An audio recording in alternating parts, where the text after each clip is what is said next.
Poster academy है ना। Hope you are well and healthy. This is Shweta Panchal, स्वागत है आपका इस क्लास में। और जैसा कि आप सभी को पता ही है, DSSP TGT सोशल साइंस की क्लास यहाँ पर चल रही है और इस बैच का नाम है संभव बैच, जिसमें आपको DSSP का पूरा सिलेबस कराया जाएगा TGT सोशल साइंस से रिलेटेड।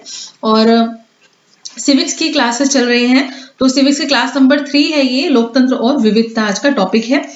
आप सभी को पता है कि वैकेंसीज आ चुकी हैं DSSP की और मार्च तक आपको फॉर्म अप्लाई करने हैं। फरवरी से मार्च तक का आपका टाइम है फॉर्म फिल करने का। और इसके अलावा कोई क्वेरी वगैरह हो तो कमेंट सेक्शन में जरूर पूछें। टेलीग्राम जो ग्रुप है आप उसको ज्वाइन कर सकते हैं, ताकि आपको फर्दर कोई भी डिटेल हो तो वहां पर मिल जाए, वीडियोज अपलोड हो तो वो भी वहां पर चली जाए, साथ ही आपकी कोई क्वेरी हो तो वो भी आप वहां पर पूछ सकते हैं। इसके अलावा डिस्क्रिप्शन बॉक्स में जाकर आप सारी जितनी भी प्लेलिस्ट रहेंगी संभव बैच से रिलेटेड वो आप देख सकते हैं।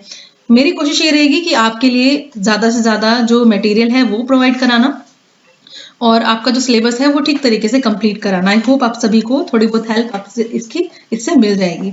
तो टॉपिक बहुत अच्छे से डीपली हम कवर करेंगे, क्योंकि आपने देखा होगा कि जो क्वेश्चंस आ रहे हैं आजकल उसमें कोई एक फैक्ट वगैरह नहीं होता, मोस्टली स्टेटमेंट बेस्ड क्वेश्चन है।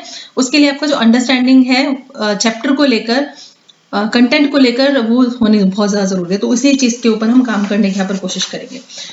तो चलिए स्टार्ट कर लेते हैं। वीडियो अच्छी लगे तो लाइक करना ना भूलें, चैनल को कर लीजिए सब्सक्राइब। अगर आप लोकतंत्र और विविधता, इसमें हम देखेंगे कि किस तरीके से लोकतंत्र और विविधता में एक रिलेशन देखने को मिलता है। देखिए, अपने जो टॉपिक नंबर 1 किया था और टॉपिक नंबर 2 किया था, उनमें हमने दोनों ही टॉपिक्स में क्या समझने की कोशिश की थी। फर्स्ट में समझने की कोशिश की थी कि जो सत्ता है, जो पावर है, उसको शेयर करने से क्या होता है, किस तरीके से उसको शेयर किया जा सकता है। सेकेंड था आपका फेडरलिज्म में था आपका यानी संघवाद में हमने ये समझने की कोशिश की थी कि पावर को डिस्ट्रीब्यूट तो करना है, लेकिन किस तरीके से करना है। तो इस संघवाद भी आपका एक तरीके से एक टाइप है पावर को शेयर करने का। तो एक कंट्री में पावर को शेयर किया जाता है तो सभी जो लोग हैं उनकी अपनी अपनी आइडेंटिटी बनी रहती है और जो देश है वो यूनिटी की फॉर्म में रहता है, मतलब कि एकता से बनी रहती है। तो आज का जो टॉपिक है ये लोकतंत्र और विविधता। हम ये देखेंगे कि किस तरीके से पावर को शेयर करने का जो तरीका है ये किन चीजों को ध्यान में रखकर किया जाता है। इसके अलावा विविधता, किस तरीके से विविधता देखने को मिलती है। विविधता जो है वो भाषाई आधार पर भी हो सकती है। इसके अलावा सबकी अपनी अलग अलग पहचान है। कुछ क्षेत्र आधारित विविधता भी देखने को मिलती है। इसके अलावा बहुत सारे टाइप हैं, जैसे कि फिजिकल अपीयरेंस किसकी कैसी है, शारीरिक बनावट संरचना की अगर हम बात करें वो भी डिफरेंट हो सकता है। कोई वर्ग हो सकता है, धर्म हो सकता है, जाति या कोई भी एक समुदाय। तो इस तरीके से बहुत सारी विविधता देखने को मिलती है देश में। अगर इंडिया के पर्सपेक्टिव में बात करें तो भारत में भी इतने सारे स्टेट्स हैं। 1947 में जब हमारा देश आजाद हुआ था उस वक्त हमारा भारत वैसा नहीं था, स्टेट्स वैसे नहीं थे जैसे आज के टाइम में है। तो हमने भी काफी चीजों को लेकर डिमांड्स उठी स्टेट्स बनने की, तो स्टेट बनने की जो डिमांड है उनको एक्सेप्ट किया। तो आज हम देखते हैं यूनिटी देखने को मिलती है ना। तो वही वाली सिचुएशन है। यहाँ हम देखें किस तरीके से लोकतंत्र और विविधता जो है उसमें सामंजस्य स्थापित करके जो प्रॉब्लम्स उनको सॉल्व किया जा सकता है ना। ये जो एक पिक्चर है ये काफी इंपॉर्टेंट पार्ट है, एक स्टोरी है, वो देखेंगे अभी अब आगे। ठीक है, तो चलिए स्टार्ट कर लेते हैं अपनी क्लास। अपना बढ़िया सा टॉपिक स्टार्ट करते हैं। ये अमेरिका में नागरिक अधिकार आंदोलन जो चले थे 1954 से लेकर के 1968 तक। एक स्टोरी डिस्कस करेंगे इससे पहले हम। और स्टोरी में क्या है, ये स्टोरी है मैक्सिको की। ठीक है, मैक्सिको की स्टोरी है। स्टोरी में क्या बताया गया है, जैसे कि अभी हमने बात की डाइवर्सिटी, तो डाइवर्सिटी सिर्फ भारत में नहीं है, वर्ल्ड के कितने सारी कंट्रीज है वहां पर आपको ये डाइवर्सिटी देखने को मिल ही जाएगी। विविधता जाति के आधार पर, धर्म के आधार पर, क्षेत्र भाषा के आधार पर। तो ऐसा ही एग्जाम्पल है यहाँ पर एक मैक्सिको में ओलंपिक्स हुए थे जिसमें कि एफ्रो अमेरिकन जो लोग थे, जिसमें कि इन दोनों की हम बात कर रहे हैं, एफ्रो अमेरिकन। तो इन्होंने एक अंतरराष्ट्रीय मंच का प्रयोग किया था, यूज किया था अपनी बात को बताने के लिए। तो इनका नाम क्या है, टॉमी स्मिथ और जॉन कार्लोस। ठीक है, ये दो नेम आपको याद रखने हैं, टॉमी स्मिथ और जॉन कार्लोस। 1968 के जो मैक्सिको ओलंपिक खेल हुए थे उसमें संयुक्त राज्य अमेरिका में होने वाले रंग भेद के मसले के प्रति अंतरराष्ट्रीय बिरादरी का ध्यान किस प्रकार आकर्षित किया। तो यहाँ पर आपको ये बताने की कोशिश की जा रही है कि ये जो दोनों प्लेयर्स हैं इन्होंने पार्टिसिपेट किया था मैक्सिको ओलंपिक में 1968 में। 200 मीटर की जो रेस होती है उसमें इन्होंने पार्टिसिपेट किया था और इनको मेडल्स भी मिले थे। अब जीतने के बाद जो ये जो मेडल्स होते हैं वो डिस्ट्रीब्यूट किए जाते हैं, उस वक्त के टाइम की बात है। इन दोनों ने अपना इस जो लेवल है, जो मंच है, यहाँ पर अपनी बात कहने की कोशिश की। तो इन्होंने क्या किया, पहली चीज तो ये थी कि इन्होंने जो पहले तो बिना जूतों के, इन्होंने बिना जूतों के थे ये लोग, यानी सिर्फ इन्होंने सॉक्स पहनी हुई थी, मोजे पहने हुए थे इन दोनों ने, है ना। दूसरी बात ये थी कि ये मुट्ठियां दिखाई गई हैं, ब्लैक कलर के ग्लव्स पहने हुए हैं, और ये एक है, इसने कुछ मफलर टाइप का ब्लैक पहना हुआ है, इसने कुछ ब्लैक मफलर टाइप कुछ पहना हुआ है, और इसने एक माला पहनी हुई है, ठीक है, ये भी ब्लैक कलर की है। तो यहाँ पे काफी सारे डिटेलिंग मैंने आपको बता दी क्या क्या चीजें, यहीं से क्वेश्चन बन सकता है आपका, जिसमें कि आपको थोड़ा सा इधर उधर करके पूछे जा सकता है, तो आपको आंसर फिर ठीक तरीके से देना होगा। तो इसको ठीक से देख लीजिए। ये कहानी है आपकी संयुक्त राज्य अमेरिका में एफ्रो अमेरिकन। अब आप पूछेंगे एफ्रो अमेरिकन कौन होते हैं, तो एफ्रो अमेरिकन बहुत ही सिंपल से लैंग्वेज में अगर बताएं तो फिर ये आपका इन लोगों के लिए, यानी एफ्रो अमेरिकन के लिए और भी वर्ड्स यूज होते हैं, जैसे कि अश्वेत यानी ब्लैक्स, ठीक है। अफ्रीकी लोगों के लिए, वंशजों के लिए प्रयुक्त होता है ये वर्ड। 17 से लेके 19 सेंचुरी के बीच में जो अमेरिका में गुलाम लाए गए थे अफ्रीका से, है ना, वो यहीं पर ही रह गए, तो फिर इनको क्या बोला जाता है, अब एफ्रो अमेरिकन, यानी अफ्रीका से लाए गए जो लोग अमेरिका में रह रहे हैं, ठीक है। तो इनको इन गुलाम, ये गुलाम के तौर पर लाया गया था। अब आपको पता है उस वक्त क्या सिचुएशन थी कि कॉलोनियलिज्म जो बहुत ज्यादा था, तो एक कंट्री से दूसरे कंट्री में लोगों को भेजा जाता था गुलाम के तौर पर काम करवाने के लिए। तो अफ्रीका के लोगों को अमेरिका में लेकर जाया गया था, और ये ही उनके वंशज हैं जिनको आज एफ्रो अमेरिकन बोलते हैं। एक बार रंग-भेद को भी देख लीजिए। रंग-भेद, जैसे कि मैंने अभी बताया विविधता वाली बात, तो रंग-भेद को लेकर भी विविधता देखने को मिली। इसका एक एग्जाम्पल अमेरिका यहाँ पर देखा गया है। 1966 में उभरा ये और 1975 तक चलता रहा। नस्लवाद को लेकर इस आंदोलन का रवैया काफी उग्र था, ठीक है। तो अमेरिका में ये सब सिचुएशन चल रही थी, मतलब कि इनके राइट्स नहीं थे, इनको इक्वालिटी नहीं मिली हुई थी। तो इन्होंने इस चीज का प्रदर्शन यहाँ पर मैक्सिको ओलंपिक गेम्स में इस वाले टाइम में किया, जब इनको प्राइज दिया जा रहा था, ठीक है। तो रंगभेद के मसले को लेकर इन्होंने प्रदर्शन किया। बिना जूतों के केवल मोजे पहनकर अश्वेतों की गरीबी को दर्शाया गया। तो यहाँ पर आपसे ये पूछा जा सकता है कि जो सिर्फ मोजे पहनकर जो आए थे, ये किस चीज को दर्शाता है, कि जो अमेरिका में ब्लैक्स रह रहे हैं वो गरीब हैं, इस चीज को दर्शा रहे हैं। फिर बात होती है, स्मिथ ने अश्वेत लोगों के आत्मगौरव को बताने के लिए अपने गले में काला मफलर पहना हुआ था। तो ये जो काले मफलर वाला है, इसका नाम क्या है, स्मिथ, ठीक है। अगर हम पूरे नाम की बात करें तो पूरा नाम क्या है, टॉमी स्मिथ। पूरा नाम क्या है, टॉमी स्मिथ। और सेकंड जो नेम है वो क्या है, जॉन कार्लोस।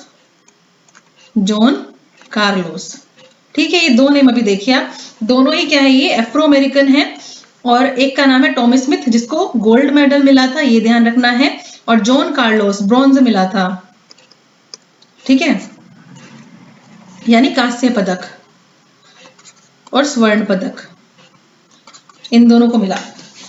तो यहाँ पर आपसे पूछा जा सकता है कि जो मफलर है वो किसने पहना हुआ था, तो टॉमी स्मिथ ने पहना हुआ था मफलर, और जो माला पहनी हुई थी वो जॉन कार्लोस ने पहनी हुई थी।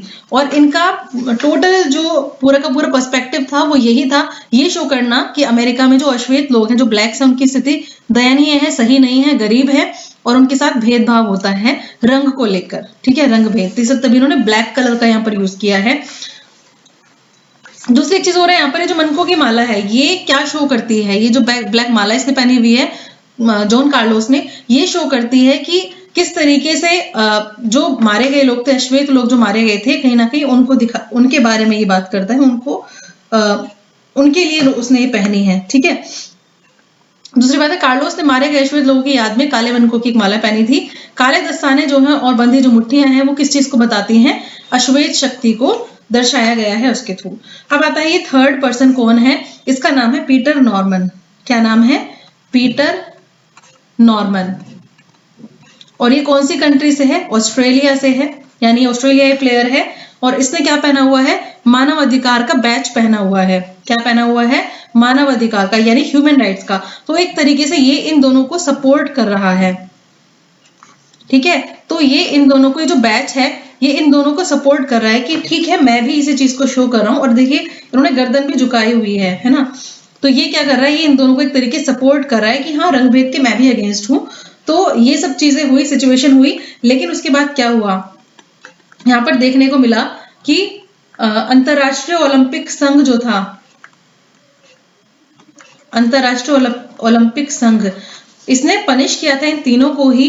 ये जो दोनों थे इनको भी दोषी करार कर दिया गया था। इनसे तो जो थे इनके पदक, जो इनके मेडल्स थे वो वापस ले लिए गए थे। और जो नॉर्मन था उसको भी इसका खामियाजा भुगतना पड़ा था। कैसे? क्योंकि ऑस्ट्रेलिया की अगली बार जब टीम भेजी गई थी तो इसको सेलेक्ट नहीं किया गया था। तो एक तरीके से कह सकते हैं कि कहीं ना कहीं ऑस्ट्रेलिया का नाम भी इस चीज में आ ही गया था, तो उस चीज को उन्होंने सोचते हुए ऑस्ट्रेलिया ने इसको आगे नहीं भेजा, यहाँ पर है ना, मतलब आगे खेलने के लिए चांस नहीं दिया। तो यहाँ पर कितनी बड़ी बात बताई गई है कि अब एक क्वेश्चन उठता है कि इस तरीके की जो चीजें हैं, रंग भेद हुआ या फिर किसी जातिगत आधार पर कुछ चीजें हुई, तो क्या इन सब चीजों के लिए अंतरराष्ट्रीय मंच का यूज करना सही है? ये जो चीजें हैं ये एक कंट्री के अंदर का मैटर है, तो क्या इसको बाहर दिखाना जरूरी है? ये क्वेश्चन आता है। फिर साथ ही साथ एक आपका एक कॉलम आपको मिलेगा जिसमें आपको बताया गया है, आपको जब आप चैप्टर पढ़ेंगे तो, कि क्या ये जो चीजें हैं ये सही हैं नहीं। यहाँ पे एक और एग्जांपल दिखाया गया है। 2001 में डरबन में हुआ था संयुक्त राष्ट्र का एक सम्मेलन, ठीक है। अब ये जो सम्मेलन था ये नस्ल भेद से के विरोध में था, है ना, यानी इसके बारे में बातचीत होनी थी यहाँ पर इस सम्मेलन में। तो भारत से भी वंचित समूह के जो लोग थे वो भी गए थे, साथ ही में और लोग भी गए थे। तो यहाँ पर 3 तरीके के लोगों की प्रतिक्रिया, रिएक्शंस यहाँ पर देखने को मिले इस बात को लेकर। क्वेश्चन ये उठता है कि संयुक्त राष्ट्र सम्मेलन नस्ल भेद विरोधी जो ये सम्मेलन हुआ था, इसमें इस मंच पर कुछ बातें की गई भारत की तरफ से। तो इसमें एक व्यक्ति ने क्या बोला, एक व्यक्ति ने बोला क्योंकि जो ये जातिगत भेदभाव है, ये जातिगत भेदभाव जो है ये किसी भी देश का एक आंतरिक मामला है, इसलिए इसको इंटरनेशनल मंच पे हमें नहीं बोलना चाहिए। ये देश की जो इमेज है उसको खराब करता है, और क्योंकि उसको देखने के लिए प्रशासन है, हमारा एडमिनिस्ट्रेशन है, तो ये हमारे एडमिनिस्ट्रेशन की गलती हो सकती है, उनकी कमी हो सकती है, एक तरीके से इस रूप में देखा जा सकता है। इसके लिए देश में ही बात होनी चाहिए, देश के बाहर इंटरनेशनल लेवल पर अपने देश के बारे में बात करनी सही नहीं है। दूसरे ने क्या बोला, एक ने बोला कि जाति और नस्ल जो है वो सामाजिक विभाजन नहीं है, उस तरीके से उसने बोला। तो इसको इस तरीके से वहां पे उठाना ठीक नहीं था। फिर जो थर्ड है उसने बोला कि नहीं, ये बिल्कुल सही है, क्योंकि जहां पर भेदभाव की बात होती है उस पर खुली चर्चा होना जरूरी है। अगर सबको पता नहीं चलेगा तो इसके ऊपर कोई बात भी नहीं करेगा। दुनिया भर के ऐसे टॉपिक्स हैं जिन पे आजकल मूवीज बनने लगी हैं, जिनके ऊपर आजकल सम्मेलन होने लगे हैं, यूट्यूब पर भी बात होने लगी है, और न्यूज़पेपर्स में भी चीजें आने लगी हैं, बहुत सारे ऐसे न्यू टॉपिक्स उठ के आए हैं। तो ये अब ग्लोबलाइजेशन की ही बात है कि इस बारे में अब लोग सोचने लगे हैं, बहुत सारे मैटर्स हैं ऐसे ही।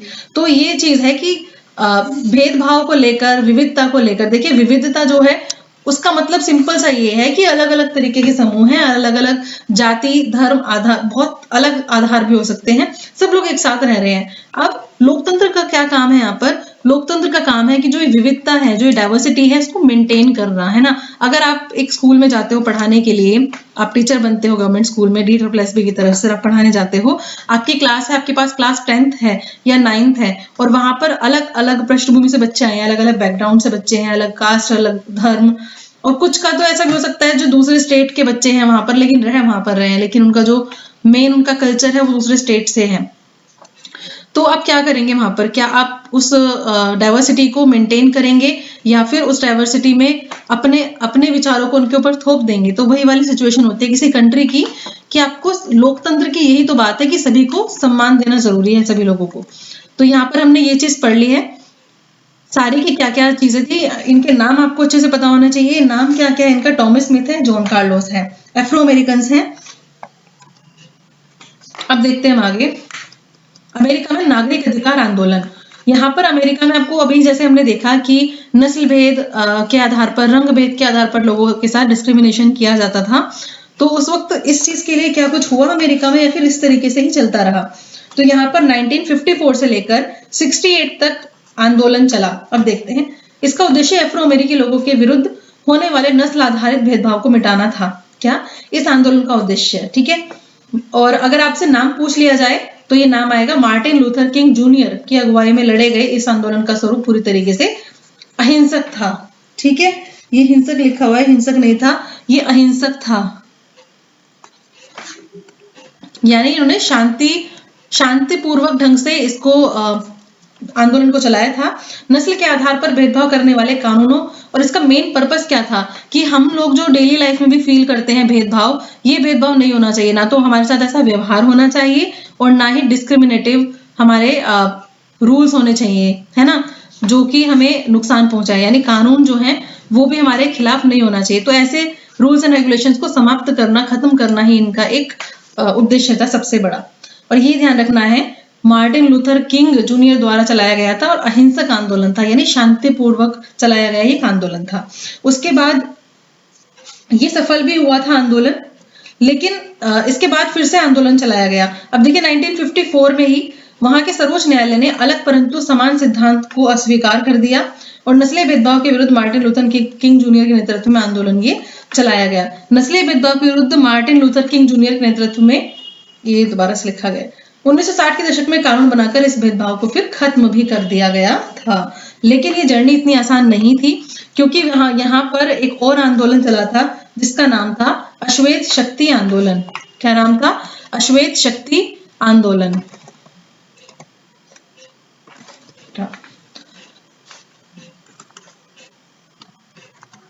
अश्वेत शक्ति आंदोलन।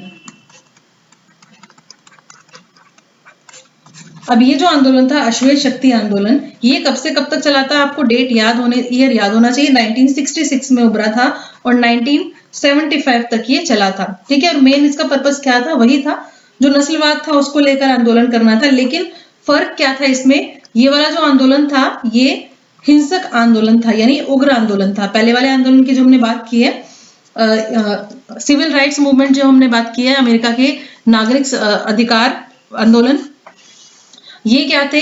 ये थे अहिंसक आंदोलन। और ये जो था अश्वेत शक्ति आंदोलन, ये एक उग्र रूप लिया हुआ था, क्योंकि जैसे कि आपको इंडिया के बारे में पता होगा कि जो हमारे पार्टी बननी जब शुरू हुई थी, सबसे पहले पार्टी बनी थी कांग्रेस। तो उस कांग्रेस पार्टी में पहले मॉडरेट्स लोग थे, यानी कि उदारवादी प्रवृत्ति के लोग थे। धीरे धीरे लेकिन स्टार्टिंग में डिमांड फ्रीडम को लेकर नहीं थी, कुछ एक और चीजों को लेकर थी, लेकिन धीरे धीरे फ्रीडम को लेकर डिमांड होने लगी। तो जो उदारवादी वर्ग था वो क्या कहता था कि हमें शांतिपूर्वक आंदोलन करना है, शांतिपूर्वक तरीके से अपनी डिमांड्स मनवानी है। लेकिन फिर कुछ टाइम बाद एक्सट्रीमिस्ट लोग आए।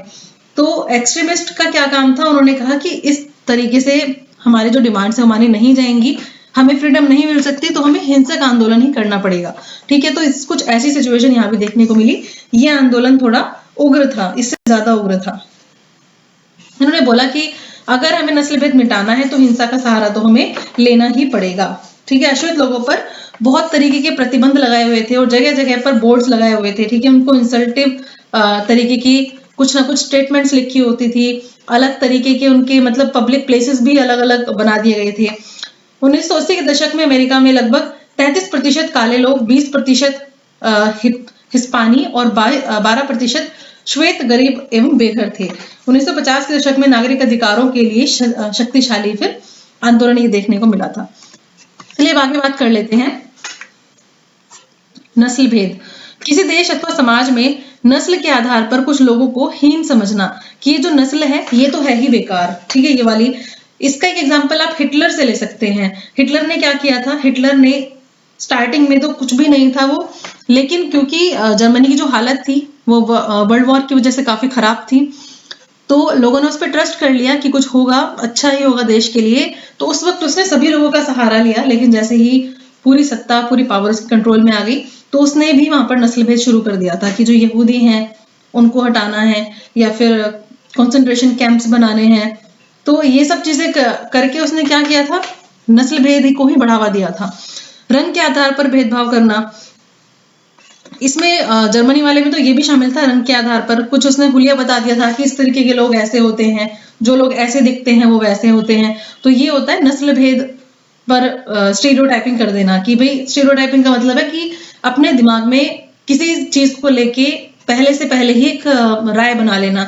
जैसे कि बॉयज गर्ल्स को लेकर होती है कि जो बॉयज हैं वो इस तरीके के कलर पहनते हैं, डार्क कलर्स पहनते हैं। जो गर्ल्स हैं उनके लिए ये डिफरेंट कलर हैं। बॉयज जो हैं वो इस पर्टिकुलर गेम्स को खेलते हैं। जो गर्ल्स हैं वो सिर्फ जो गुड़िया वगैरह हैं उनको ही खेलते हैं। तो पेरेंट्स भी उनकी अपब्रिंगिंग उसी तरीके से करने शुरू कर देते हैं, है ना। तो फिर सामाजिक विभाजन, किसी भी समाज में विविधता तभी आती है जब उस समाज में विभिन्न आर्थिक तबके, धार्मिक समुदाय और विभिन्न भाषाई समूहों, विभिन्न संस्कृतियों और जातियों के लोग रहते हैं। तो सामाजिक विविधता का मतलब तो आपको पता ही है, लेकिन एक बार फिर से इसमें बताया गया है कि जब बहुत अलग अलग तरीके की विविधता देखने को मिलती है किसी भी देश में।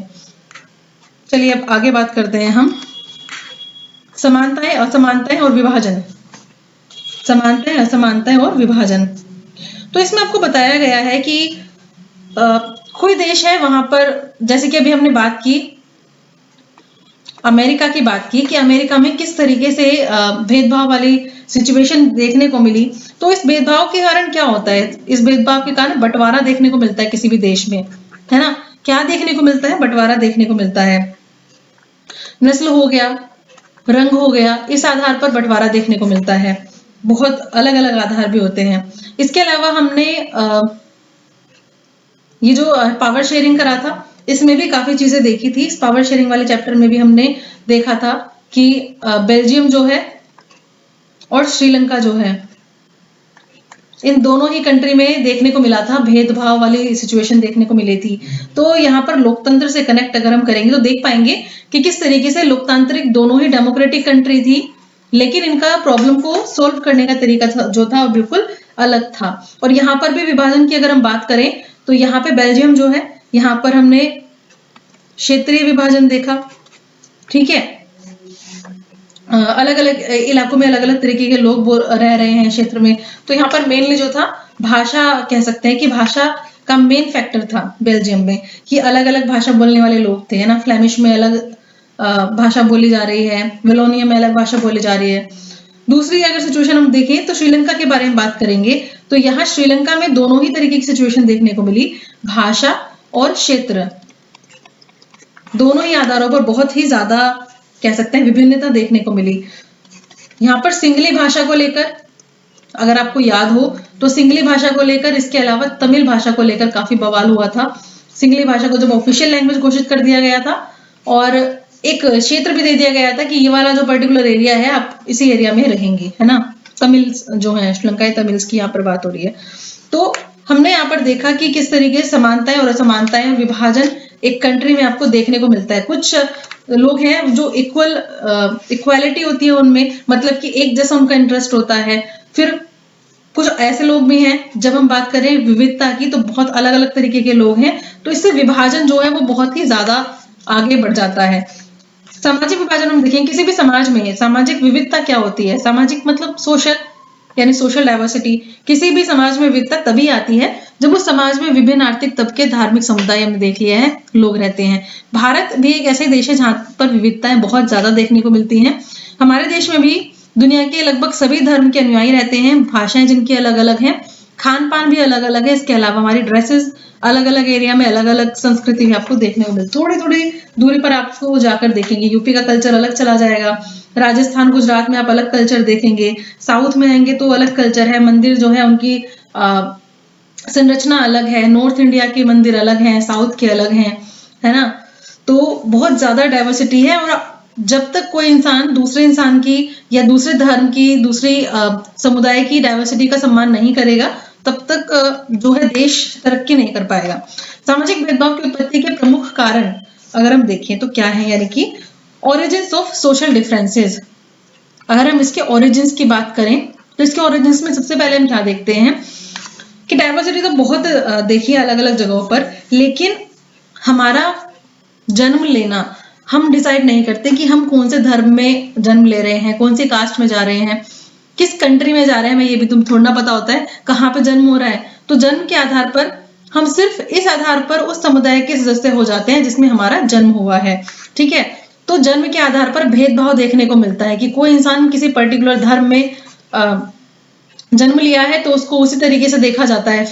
फिर कोई इंसान किसी अलग उस कास्ट में पैदा हुआ है तो उसको उस हिसाब से फिर देखा जाता है। फिर इसके अलावा हमारे एक कह सकते हैं कि अलग तरीके की संरचना भी होती है, हम सभी अलग हैं। जैसे कि अगर हम बात करें मेल फीमेल की बात करें, किसी का कॉम्प्लेक्शन अलग होगा, सभी का कॉम्प्लेक्शन एकदम अलग है, स्किन कलर अलग है, तो बहुत सारे डिफरेंसेस तो हैं ही। अब कोई इंसान कहने लगे कि मुझे इस तरीके के लोग पसंद नहीं है, मुझे उस तरीके के लोग पसंद नहीं है, तो वो इंसान भी पलट के कह सकता है कि मुझे तुम्हारे जैसे लोग पसंद नहीं है।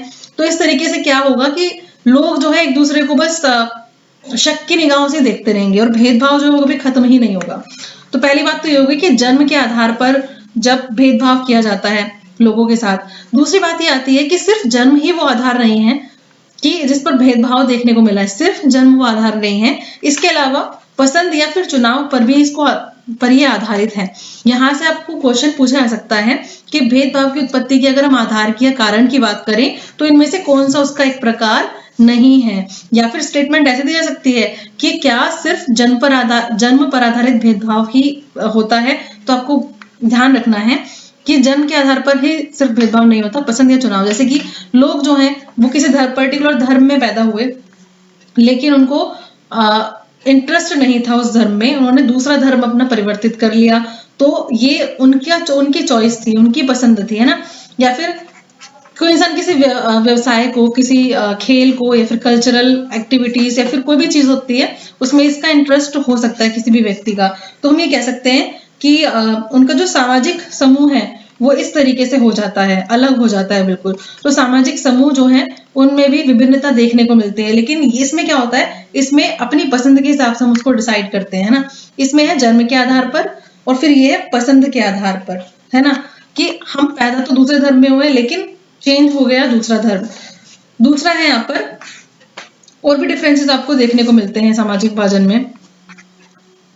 सामाजिक अंतर कब और कैसे सामाजिक विभाजनों का रूप ले लेते हैं, ये चीज बड़ी सोचने वाली है।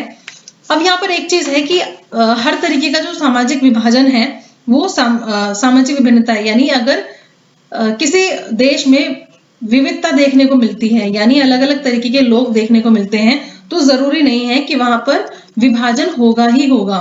ये चीज आपको ध्यान रखनी है कि किसी देश में बहुत सारे तरीके के लोग रहते हैं, धर्म के, संप्रदाय के, तो वहां पर विविधता तो देखने को मिल रही है, अलग अलग भाषा है, तो ऐसा जरूरी नहीं है कि उस विविधता से विभाजन ही देखने को मिले। हाँ, बहुत जगह पे बंटवारा भी देखने को मिलता है, विभाजन भी देखने को मिलता है, लेकिन यही जो विविधता है कई बार लोगों के लिए एक पुल का काम भी करती है, यानी उनको पास लाने का काम भी करती है। ठीक है, कैसे करती है ये देखेंगे हम। विविधता जो है, इस पॉइंट को समझिए, विविधता जो है वो सिर्फ विभाजन लाने का काम नहीं करती, कई बार करती है बंटवारा लाने का काम, लेकिन सामंजस्य बिठाने का, या कह सकते हैं कि साथ लाने का काम भी करती है। कैसे करती है ये? ऐसे करती है, अगर आप एग्जाम्पल देखें तो अमेरिका का एग्जाम्पल लेंगे आप, ठीक है, इसमें अफ्रो अमेरिकन लोग देखे थे आपने, स्मिथ और कार्लोस, है ना, और दूसरा था ऑस्ट्रेलिया से था, लेकिन वो तो श्वेत था और ये अश्वेत था। जो टर्म्स कहते हैं आपके कंटेंट में, अश्वेत अफ्रो अमेरिकन और श्वेत ऑस्ट्रेलियन, ठीक है, ये दो तरीके के लोग थे यहाँ पर, लेकिन अलग अलग धर्म से हैं, अलग अलग ये अलग बैकग्राउंड है दोनों का, लेकिन इंटरेस्ट सेम है, और वो क्या है? भेदभाव को खत्म करना। ठीक है, भेदभाव को खत्म करना, और किस चीज को बढ़ावा देना? मानवाधिकार को। किस चीज को? मानवाधिकारों को बढ़ावा देना। तो इस तरीके से आप कह सकते हैं कि क्योंकि सोशल डिस्पैरिटी थी, सोशल डाइवर्सिटी थी इन लोगों में और इन लोगों में, लेकिन फिर भी ये एक दूसरे की बात को समझे, और क्योंकि एक ही जगह पर इनका जो माइंडसेट था वो एक जैसा था, थिंकिंग थी वो एक जैसी थी, और वो सेम थी कि भेदभाव का अंत होना चाहिए, तो ये दोनों एक साथ आए, तो इनके लिए एक तरीके से असमानता ने पुल का काम किया, है ना। लेकिन बहुत जगह पे क्या देखने को मिलता है? बंटवारा भी देखने को मिलता है इसी विविधता की वजह से। यहाँ पर हम बात करेंगे कि कई बार क्या होता है कि एक ही धर्म के लोग जो है वो अपने आप को एक जैसे महसूस नहीं करते। ठीक है, जैसे कि सपोज कोई भी एक धर्म है, उसमें भी बहुत से अलग लोग हैं जो कि अपने आप को इसका सदस्य नहीं मान पाते। क्यों? क्योंकि उनकी जो कास्ट है, उनकी जो जाति है वो अलग हो जाती है। तो ये कुछ इस तरीके से है जैसे कि आपने एक ये धर्म है उस धर्म में सबसे ऊपर, फिर उससे नीचे, फिर उससे नीचे, सबसे नीचे से भी नीचे जाते चले जा रहे हैं, है ना, क्योंकि हर इंसान अपने आप को श्रेष्ठ मान रहा है ना। और पता है हर इंसान को ये चाहिए कि मैं श्रेष्ठ हूँ, चलो तुझसे नहीं तो उससे तो श्रेष्ठ हूँ, चल फिर वो उससे नीचे वाला कहेगा चलो तुझसे श्रेष्ठ नहीं हूँ पर इससे तो श्रेष्ठ हूँ। तो ये जो चीज है ना अपने आप को श्रेष्ठ बताने वाली, वो कहीं ना कहीं से रीजन निकाल लाते हैं।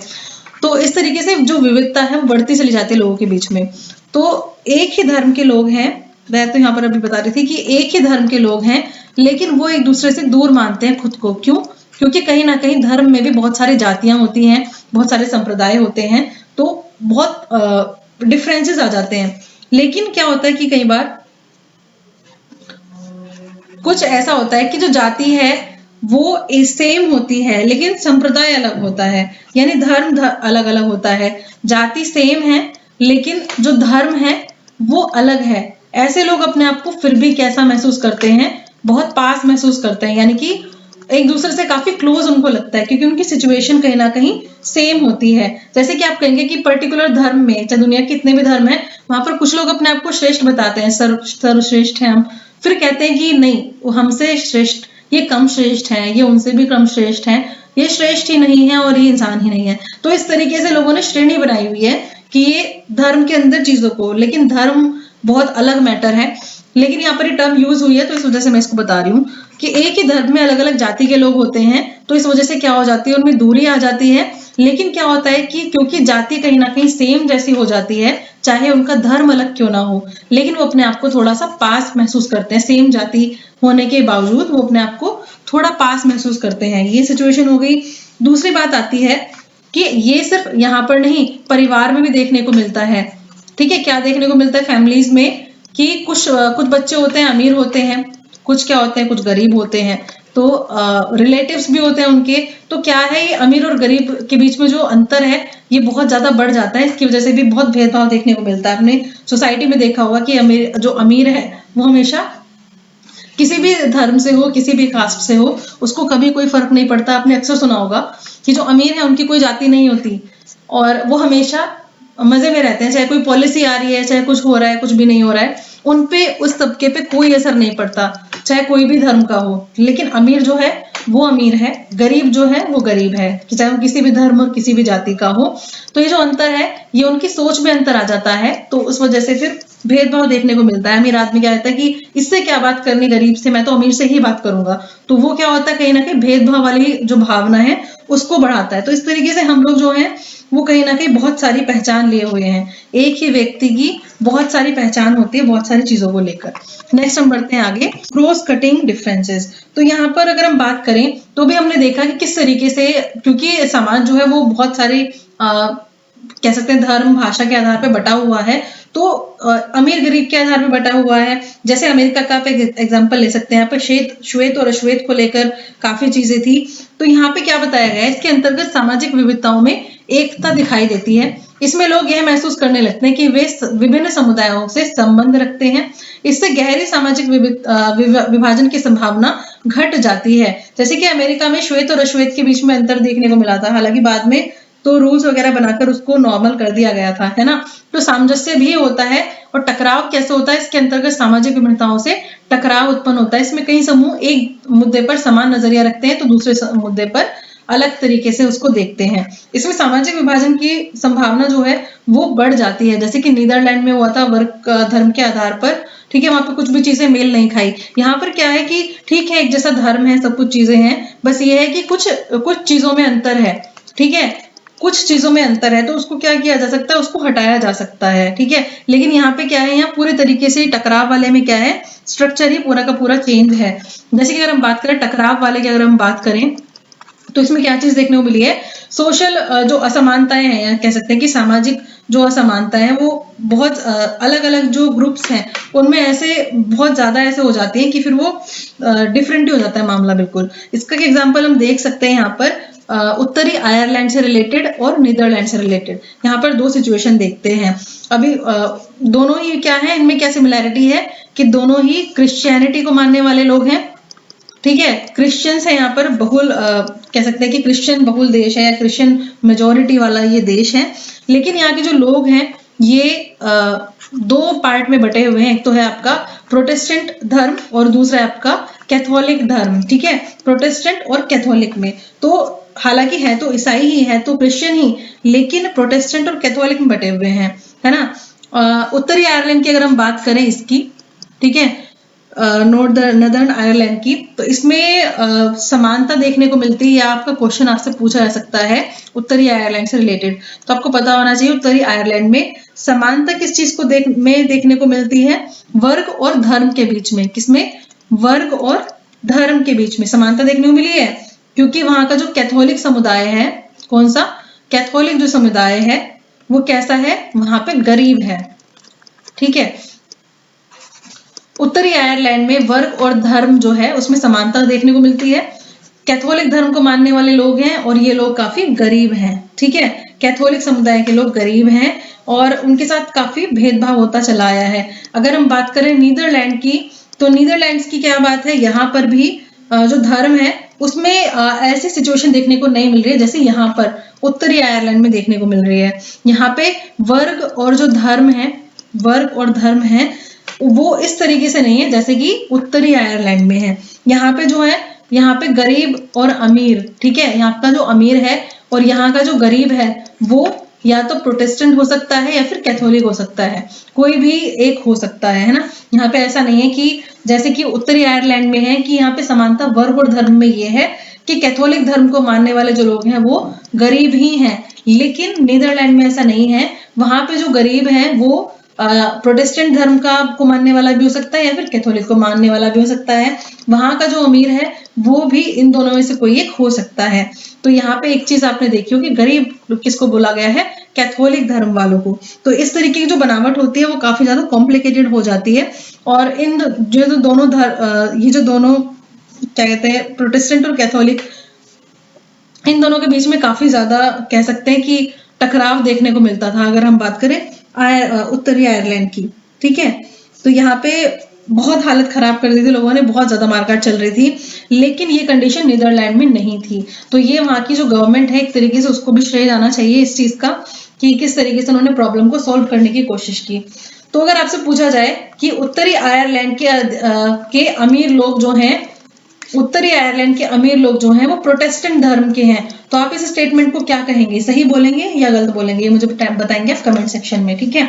जैसे कि मैंने आपको बताया कि समानता वर्ग और धर्म में देखने को मिली है दोनों में ही।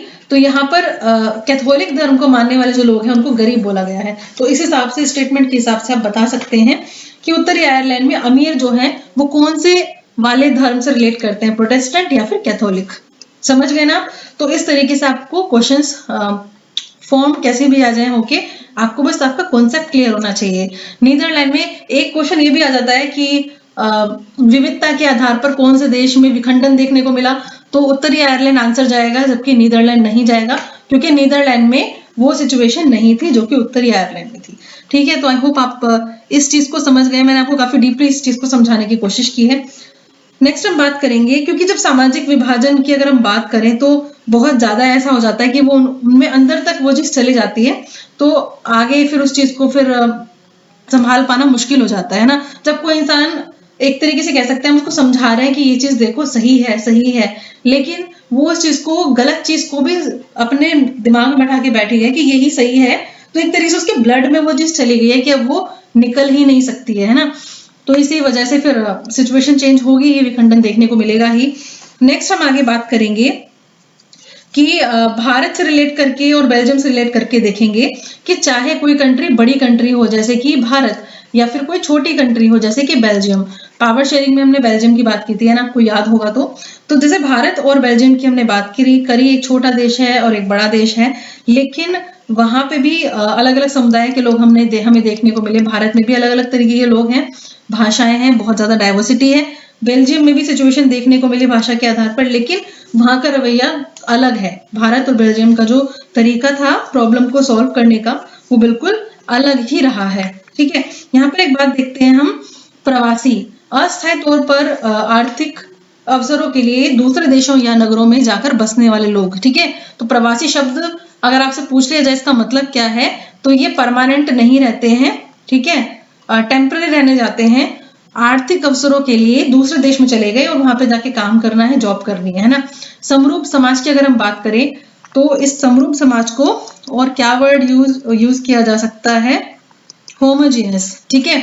इसका मतलब होता है समरूप समाज, यानी एक ऐसा समाज, एक ऐसी बनावट जिसमें सामुदायिक, सांस्कृतिक, जातीय भिन्नताएं ज्यादा गहरी नहीं होती हैं। यानी एक तरीके से कह सकते हैं कि एक जैसे घुल मिल जाते हैं, वो एक दूसरे के जो कल्चर है उसका इतना सम्मान करते हैं कि सब साथ में रह रहे हैं, एक दूसरे कल्चर भी के साथ रह रहे हैं और कोई उनको दिक्कत नहीं हो रही है, ठीक है।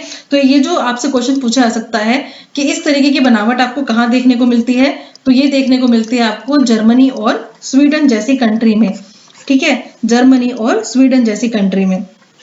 क्योंकि ये वो एरिया है जहाँ पे अलग अलग लोग आए, प्रवासी रहने लगे आकर, तो सभी अपने अपने हित के लिए वहां पर रह रहे हैं, तो वो क्या है उसकी जैसे जिस जगह में रह रहे हैं तो वहीं के ही हो गए, कुछ ऐसी सिचुएशन है। तो बहुत सारी संस्कृति एक साथ रह रही हैं, इसलिए हम कह सकते हैं कि आज का जो टाइम है वो कैसा हो गया है, बहुसांस्कृतिक। कैसा? बहुसांस्कृतिक। तो संस्कृति का मतलब होता है मल्टीकल्चर्ड, यानी बहुत सारे कल्चर जो हैं वो एक साथ रहने लगे हैं। तो समरूप समाज का मतलब भी आप समझ गए होंगे, यानी ऐसा समाज जिसमें सामुदायिक, सांस्कृतिक, जातीय विभिन्नताएं ज्यादा गहरी नहीं होती और वो उनको दंगे फसाद करने में इतना इंटरेस्ट भी नहीं होता, सब लोग साथ में ही रह रहे हैं, है ना। नेक्स्ट चलते हैं आगे, सामाजिक विभाजनों की राजनीति। मेन टॉपिक तो यही आया हमारा, सामाजिक विभाजनों की राजनीति। तो अमेरिका की एक वर्ड है वो मैं आपको बताना चाहूंगी यहाँ पर, अपाथाइट। अपाथाइट,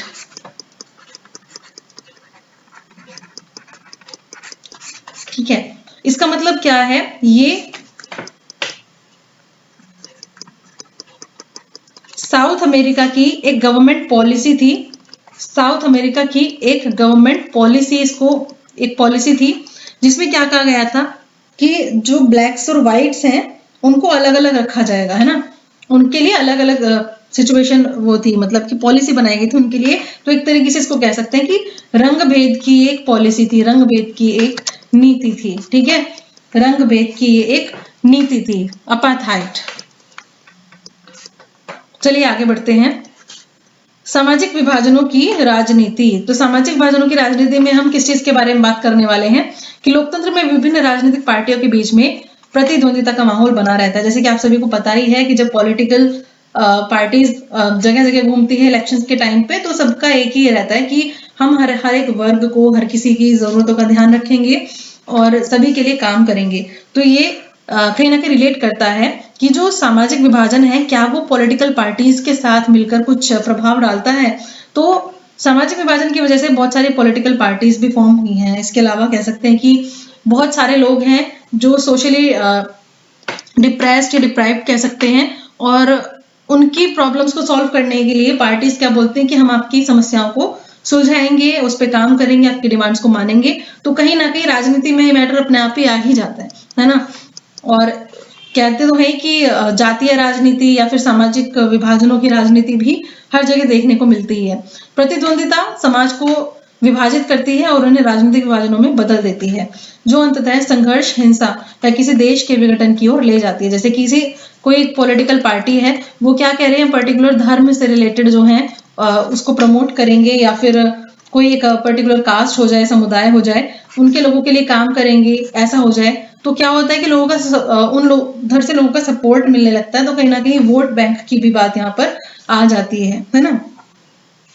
तो लोकतंत्र में काफी चीजें हैं, अगर सही तरीके से लोकतंत्र काम करेगा तो कोई भी दिक्कत देखने को नहीं मिलेगी, लेकिन अगर सिर्फ लोकतंत्र है पर है राजतंत्र तो वो चीजें नहीं हो पाएंगी, है ना। आगे बढ़ते हैं, उत्तरी आयरलैंड और यूगोस्लाविया का एग्जाम्पल देखते हैं एक यहाँ पे क्या हुआ। ये हमारा नेक्स्ट टॉपिक है जो कि है आपका रेंज ऑफ आउटकम्स, यानी परिणामों का दायरा। इसमें हम किस चीज की बात करेंगे, इसमें हम बात करेंगे कि कुछ एक एग्जांपल हमने अभी देखे थे, उत्तरी आयरलैंड का, यूगोस्लाविया का एग्जांपल लेंगे। तो उत्तरी आयरलैंड में क्या सिचुएशन देखने को मिली थी, अभी मैंने डिस्कस की थी। उत्तरी आयरलैंड में जो लोग थे वो क्रिश्चियन लोग थे, और धर्म के आधार पर इन लोगों में काफी ज्यादा टकराव की स्थिति देखने को बनी रहती थी। तो यहाँ पर हम इस तरीके इसको समझेंगे, उत्तरी आयरलैंड।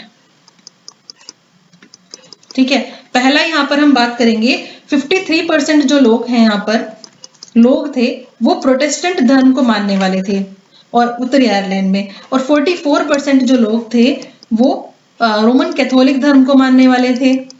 पहली बात 53% प्रोटेस्टेंट और 44% रोमन कैथोलिक धर्म को मानने वाले। दूसरी बात, इनका रिप्रेजेंटेटिव कह सकते हैं या फिर इनकी तरफ से जो पार्टी थी वो थी आपकी यूनियनिस्ट पार्टी। और अगर इनकी बात करें तो इनकी तरफ से कैथोलिक्स की जो पार्टी थी वो थी आपकी नेशनलिस्ट पार्टी। ठीक है, कौन सी थी? Nationalist party. तो हर एक ये चाहते थे कि ये वाला जो थे इधर वाले रोमन कैथोलिक जो थे ये चाहते थे कि हम आयरलैंड में जाकर मतलब कि उसमें मर्ज कर दिया जाए या फिर उनमें मिला दिया जाए इस एरिया को। ये लोग चाहते थे कि हमें इसमें मिला दिया जाए आयरलैंड को, आयरलैंड में। और ये चाहते थे 53% जो लोग थे प्रोटेस्टेंट, ये चाहते थे कि उत्तरी आयरलैंड को मिला दिया जाए, यानी यूनियनिस्ट पार्टी चाहती थी कि उत्तरी आयरलैंड को मिला दिया जाए ग्रेट ब्रिटेन में। ठीक है, कहां पर? ग्रेट ब्रिटेन में। सपोज एक पार्ट है, एक चीज है और वो अपने फायदे के लिए तो सोचेंगे, तो यही सिचुएशन यहाँ पर देखने को मिली उत्तरी आयरलैंड में।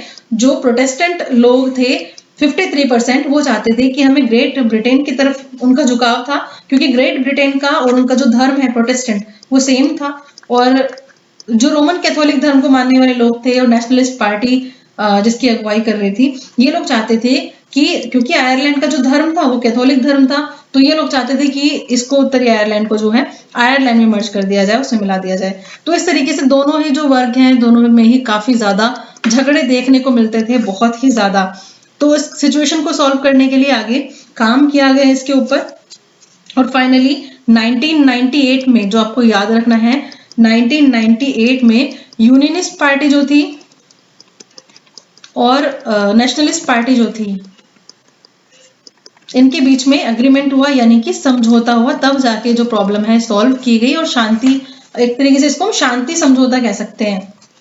ठीक है, एक तरीके से हम इसको क्या कह सकते हैं? शांति समझौता कह सकते हैं। तो उत्तरी आयरलैंड में बिखराव की स्थिति देखने को मिली, लेकिन 1998 में यूनियनिस्ट पार्टी और नेशनलिस्ट पार्टी के बीच में शांति समझौता फिर हो गया था। ठीक है, ये सिचुएशन है उत्तरी आयरलैंड की। अब हम बात करें यूगोस्लाविया की, तो यूगोस्लाविया में क्या हुआ था? यहाँ पर भी बहुत बुरा हुआ था। यहाँ पे तो समझौता हो गया था उत्तरी आयरलैंड में, लेकिन यूगोस्लाविया में जो जातीय विभाजन हुआ था, जो आधार थे वो काफी ज्यादा खराब हो चुके थे और पॉलिटिकली भी काफी बिखराव की स्थिति यहाँ पे देखने को मिली। ठीक है, तो चलिए आगे बढ़ते हैं। चैप्टर हमारा लगभग फिनिश होने वाला है। चलिए अब आगे हम क्या देखेंगे यहाँ पर। एक आपका टॉपिक है बुल्गारिया, रोमानिया से रिलेटेड। और ये बुल्गारिया, रोमानिया या फिर भारत नहीं है, ये कोई भी देश है जो कि अपने आप को विविधता वाला देश बताता है। तो यहाँ पर क्या है, बुल्गारिया की स्टोरी है, जहाँ पर बुल्गारिया में एक नर्स होती है और वो बताती है कि किस तरीके से रोमानिया के जो लोग होते हैं वो बिल्कुल अच्छे नहीं होते हैं। और रोमानी लोग बोला गया उनको कि मतलब स्टीरियोटाइपिंग है उनके बारे में कि इस तरीके से दिखते हैं, ऐसे होते हैं, उनका व्यवहार ऐसा होता है, अपराधी होते हैं। तो ये सब सिचुएशन उनके लिए बोला जाता है। बुल्गारिया की बात होती है कि यहाँ की एक नर्स बताती है कि रोमानी जो लोग होते हैं वो अच्छे नहीं होते हैं। फिर हम भारत की बात करें तो स्टीरियोटाइपिंग यहाँ भी बहुत ज्यादा पॉपुलर रहती है, अलग अलग धर्म को लेकर, अलग अलग जाति संप्रदाय को लेकर। तो वही वाली बात है, स्टीरियोटाइपिंग आपकी मतलब जो आपकी रूढ़िवादी जो सोच है वो हर जगह ही, हर कंट्री में ही देखने को मिलेगी, जहाँ पर श्रेष्ठता और अधिकतम और कमतर लोगों के बारे में बात की जाएगी। नेक्स्ट है सामाजिक विभाजनों की राजनीति के परिणाम तय करने वाले कौन कौन से कारक होते हैं। तो इसके 3 कारक सबसे ज्यादा इंपॉर्टेंट है जिसमें हम बात करेंगे। पहला, पहचान के प्रति आग्रह की भावना। दूसरा है दलों का संविधान के दायरे में रहकर कार्य करना। और तीसरा है सामाजिक वर्गों के प्रति कैसा रुख होना चाहिए। तो वन बाय वन इनको समझने की कोशिश करेंगे बहुत ही बढ़िया तरीके से। विभाजन कब होगा? जब राजनीतिक जो सिस्टम है हमारा वो ठीक से काम नहीं करेगा। तो इन तीनों डायमेंशंस में, और देखिए पॉलिटिकली अगर हम देखें तो लोगों के पास राइट होता है, पूरा अपना राइट टू वोट होता है। तो राइट टू वोट के थ्रू लोग क्या करते हैं, अपनी जो डिमांड्स हैं उनको मनवाने की कोशिश करते हैं ना, वही चीजें कंट्रोल रखा जाता है। तो यहाँ पर हम बात करेंगे 3 डायमेंशंस या 3 डिटर्मिनेंट्स बोलेंगे।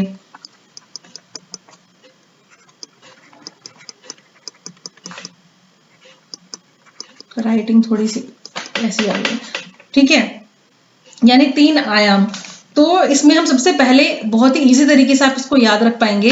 पहला आप देखिए राष्ट्रवाद। राष्ट्रवाद को मैंने क्या बोला है, जो भी हमने पढ़ा था कि अपनी पहचान के प्रति आग्रह है।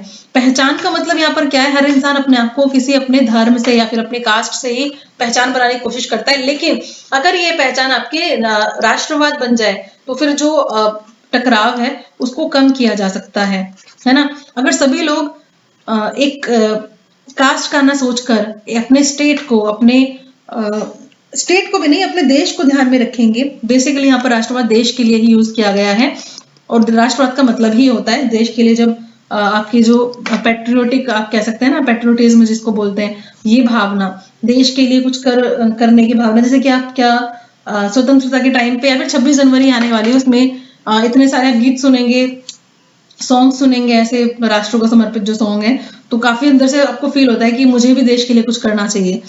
तो वही देश के लिए जो प्यार वाली भावना है वही राष्ट्रवाद है। तो देश को अगर आप प्रथम क्या कह सकते हैं, फर्स्ट नंबर पर जब देश को रखेंगे तो आप टकराव की स्थिति को हटा पाएंगे। जैसे कि कहाँ देखने को मिला, आयरलैंड में देखने को मिला, ठीक है। टकराव की स्थिति कब घटी, जब लोगों ने देश को ऊपर रखने की कोशिश की।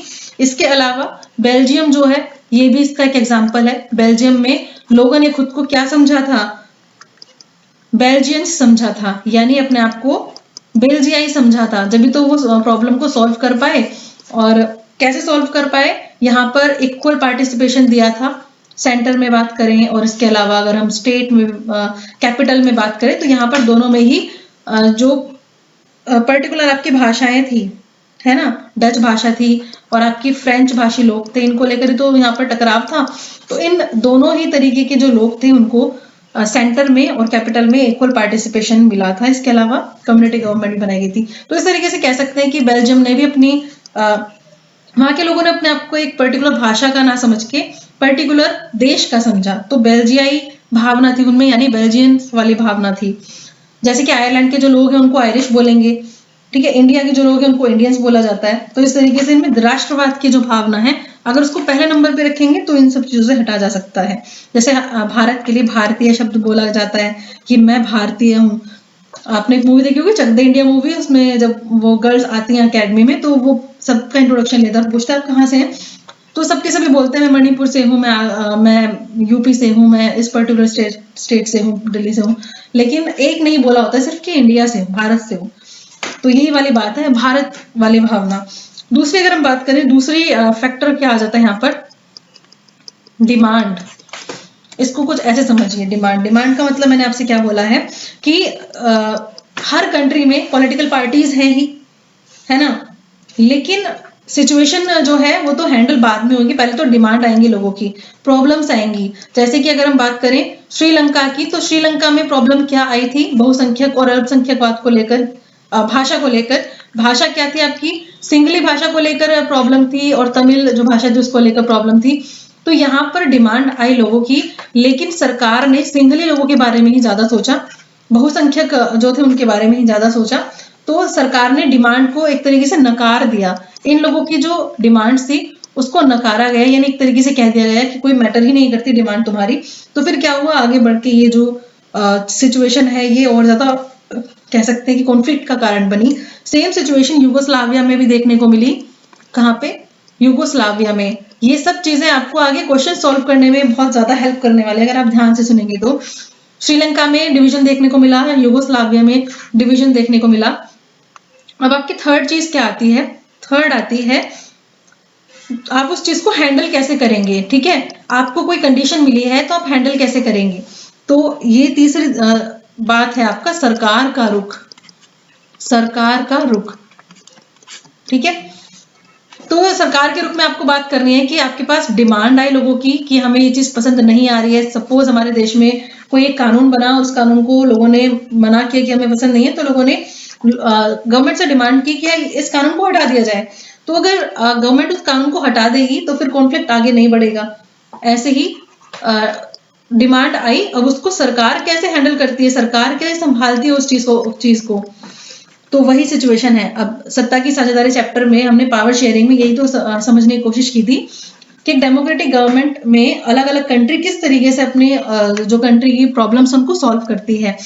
तो जो कंट्री भाई प्रॉब्लम को सॉल्व कर पाएगी, डिमांड को मान लेगी, ठीक है, डिमांड को एक्सेप्ट कर लेगी, वो बच जाएगी, वहां पर यूनिटी बनी रहेगी। नहीं तो क्या होगा, नहीं तो फिर डिवीजन होना तो फिर तय ही है। तो लोकतंत्र के लिए कह सकते हैं कि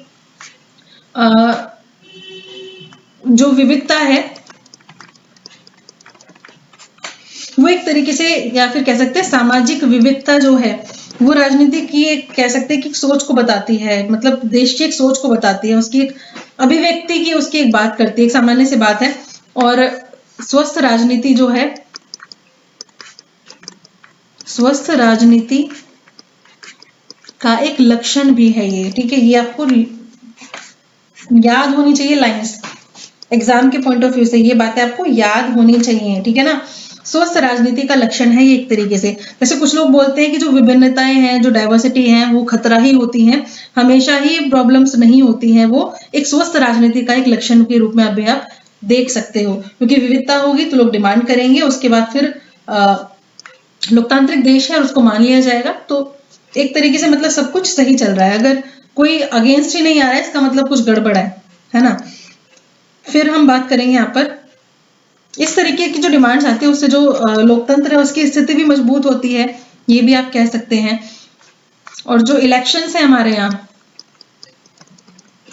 वो एक माध्यम है जिसके थ्रू लोग जो है अपनी डिमांड बोल सकते हैं कि हमें यहाँ पर ये चीज नहीं चाहिए थी, अगर सरकार गलत आ गई है तो अगली बार उसको आप चेंज कर सकते हैं, ठीक है। तो यही सिचुएशन थी जो कि मुझे आपको समझानी थी। काफी अच्छा चैप्टर था ये, आई होप आपको समझ में आया होगा। और अगर ऐसे ही लेक्चर्स आपको और लेने हैं तो आप चैनल को सब्सक्राइब कर लीजिए। इसके अलावा वीडियो अच्छी लगी तो लाइक करना ना भूलिए। ठीक है, तो सत्ता की साझेदारी जो चैप्टर है वो वाला भी आप चैप्टर एक बार देख लीजिए। इसके अलावा फेडरलिज्म भी देख लीजिए, संघवाद, इससे पहले चैप्टर्स हैं दोनों। तो आप तीनों चैप्टर्स को जब एक साथ पढ़ेंगे तो आपको काफी चीजें समझ में आएंगी, है ना। मेरी कोशिश तो यही थी कि मैं आपको एक भी चीज ना छोड़ूं, इसमें पूरा चैप्टर कराऊं। सकता है वीडियो काफी बड़ी भी बनी हो, तो आप देख लीजिए। Thank you so much watching this video. अगली बार मिलते वीडियो में नेक्स्ट टॉपिक के साथ।